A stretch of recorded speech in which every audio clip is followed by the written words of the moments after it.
there are a few things on the market that will help get bed bugs out of hiding, but at the end of the day, the thing that works best is us. We are the perfect bait for bed bugs. Bed bugs are a specialist insect, and they feed primarily and exclusively on blood. Similar to mosquitoes, the mosquitoes also eat plants, but bed bugs, it's blood only. And so the thing that they want the most is us. So the kind of things that you'll find on the market tend to be things that just mimic us. So you'll have generally a plastic box type container that will have 2 packets in it. One that releases CO2, which is to simulate the exhalation of breath from a human. And the other is called a chiromone. And a chiromone is basically a chemical that certain insects exude to communicate with other insects.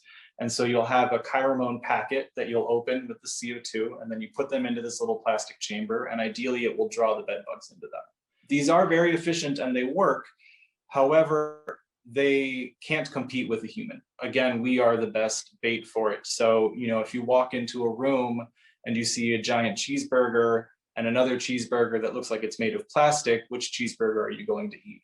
So the bed bugs will still tend to go to us. So with that in mind, with you being the bait, there's a thing called a climb-up interceptor. Climb-up is the trademark for it. And this is basically a plastic dish that's rough on the outside and smooth on the inside.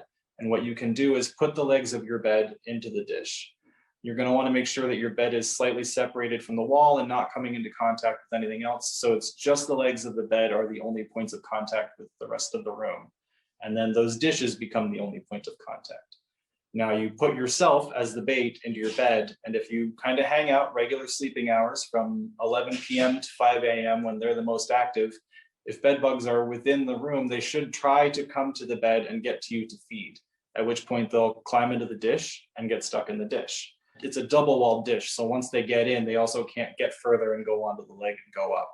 Going back to the other method, the traps, which are relatively easy to purchase, like I said, they can't compete with you, but what you can do also is stay in another room where you don't think you have bed bugs and leave those traps to work for a couple of days within the room. Or if you're lucky, you have a friend who's willing to risk you staying over, and you can vacate the apartment while these traps try to work. Again, if it's a low-level infestation and you only have a bed bug or two, then these are the kind of things that will help you to both confirm that you do have bed bugs, and if so, ideally trap them and resolve the issue that way.